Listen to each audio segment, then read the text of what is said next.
தன்னோட வள்ளிப்பாட்டியை கண்டுபிடிக்க நினைச்சவர் இப்போ தன் மாமா வீட்டோடு வந்திருக்கார், சேர்ந்திருக்கார்.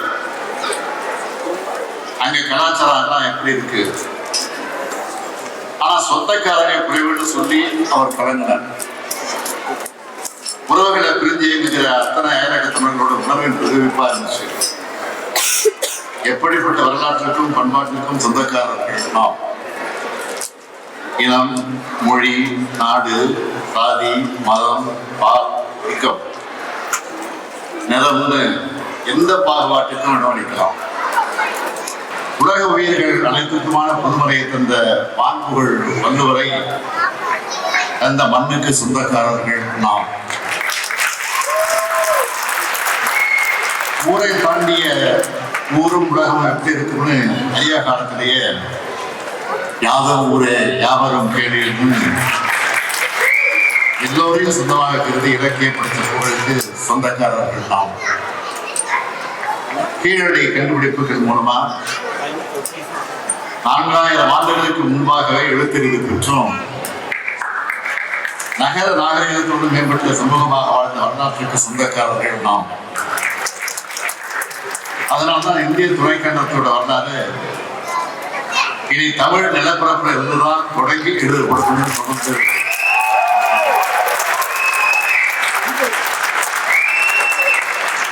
இப்படிப்பட்ட பெருமைக்கும் திறமைக்கும் ஆற்றலுக்கும் அன்புக்கும் சொந்தக்காரர்களான தமிழ்நாடு இன்னைக்கு பல நாடுகளில் பல்வேறு உயர் பொறுப்புகள் இருக்கிறோம்.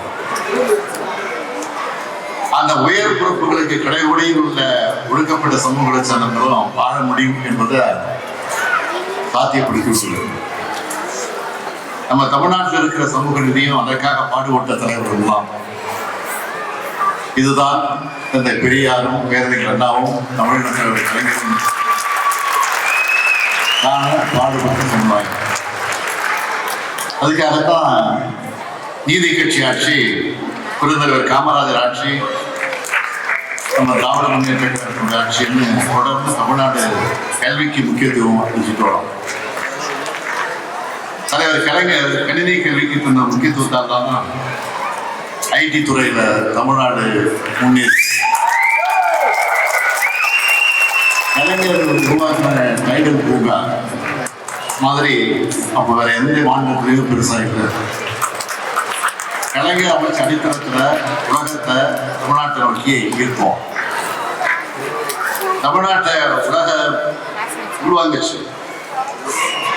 அதுக்கு சாட்சியங்களாக தான் நீங்க இருக்கீங்க. தமிழ்நாட்டு தமிழர்கள் மட்டும் இல்லை, உலகம் முழுவதும் மாநில தமிழர்களுக்கு பாதுகாப்புறோம்னா நமது திராவிட மாடல் அரசு நமது நாட்டிலே புலம்பெயர்ந்து வாழ்ந்த தமிழர்களுக்காக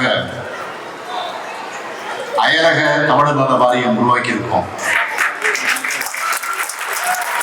ஜூன் 15 அயலக தமிழ்நாளா கொண்டாடுகிறோம். அந்த வாரியத்தின் மூலமா தமிழால் இணைவோம், உலகமெங்கும் தமிழ், தமிழ் வெல்லும் ஆகிய தலைப்புகள்ல கருத்தரங்கங்கள் நடத்தப்பட்டிருக்கு. வெளிநாடு வாழ தமிழர்களுக்காக கட்டணமில்லா உதவி மையம் தொடங்கப்பட்டிருக்கு. புலம்பெயர்ந்த தமிழர்கள் தங்களோட சொந்த ஊர்களை மேம்படுத்தும் எனது கிராம திட்டம் என்ற திட்டம் செயல்பாட்டு இருக்கு. அயலக தமிழருக்கு கணியன் பூங்குழல் விருது வழங்கப்படுது. அயல்நாடுகளை பணிக்கு சென்று அங்கு இறக்க நேரிடக்கூடியவர்களுக்கு குடும்பத்திற்கு நிதி வழங்கப்படுது. உக்ரைன் நாட்டிற்கு படிக்க போன 1524 மாணவர்கள் அவர்களை போர்க்காலத்துல மீட்டு வந்தோம். கம்போடியா, தாய்லாந்து, மியான்மர்ல இருந்து 83 தமிழர்களை மீட்டு வந்தோம். இஸ்ரேல் நாட்டுக்கு கல்வியை கற்க சென்ற படிப்பை தொடர முடியாத 126 பேரை மீட்டோம். கடந்த 3 ஆண்டுகள் மட்டும் 2398 பேர் அயல்நாடுகள் இருந்தும் வெளிமாநிலம் இருந்தும் மீட்டு வந்தோம். மொத்தத்தில் தமிழர்கள் எங்க பாதிக்கப்பட்டாலும் நமக்கேன்னு தாய் வீடா தமிழ்நாடு இருக்கு என்ற உணர்வை, நம்பிக்கையை திராவிட முன்னேற்ற ஆட்சி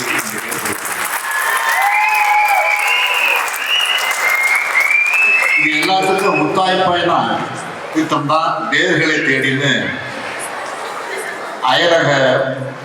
அயலகத்தில் வாழ்ந்த நம்ம குழந்தைகளை தமிழ்நாட்டுக்கு அழைச்சிட்டு வர வேண்டிய திட்டம். அதனாலதான் நான் எப்பவும் சொல்லுவேன், இது கட்சியோட அரசு அல்ல, இது ஒரு இனத்தோட அரசு.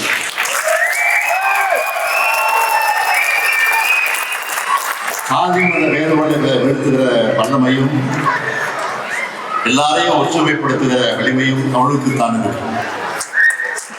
வீழ்வது நாமாக இருக்கணும், வாழ்வது தமிழாக இருக்கணும்.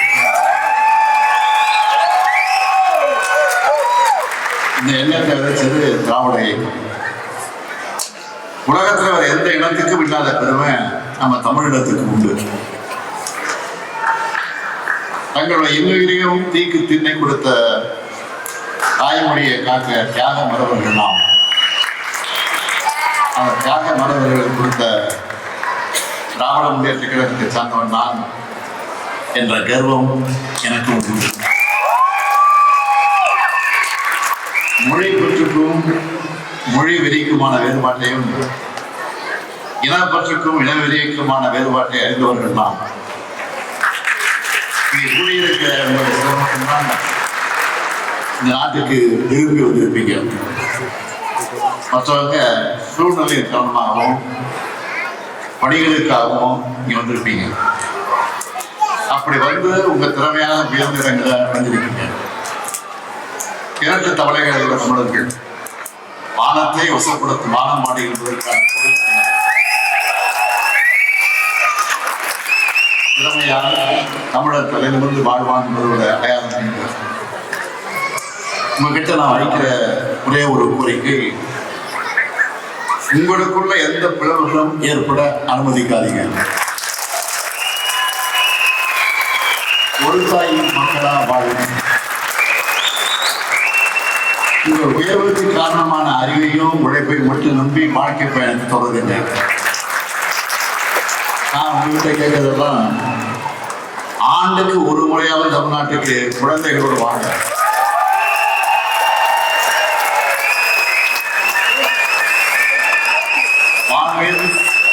வாங்கவேல் இருக்கிற வள்ளுவரை காட்டுங்க.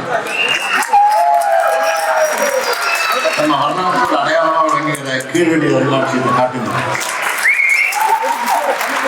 சிவகலை, கொற்கை, புதுனை போன்ற இடங்களுக்கு அழைச்சிட்டு போங்க. உங்களால் முடிஞ்ச செயல்களை தமிழ்நாட்டுக்கு செய்யுங்க. தமிழ்நாட்டுக்கு அழைச்சிட்டு வர உங்க குழந்தைகிட்ட நம்ம குடும்பத்தை சேர்ந்த ஒருவர் தான் இங்கே முதலமைச்சராக இருக்காரு. அவர்தான் முத்துவேல் கருணாநிதி சுவாமி.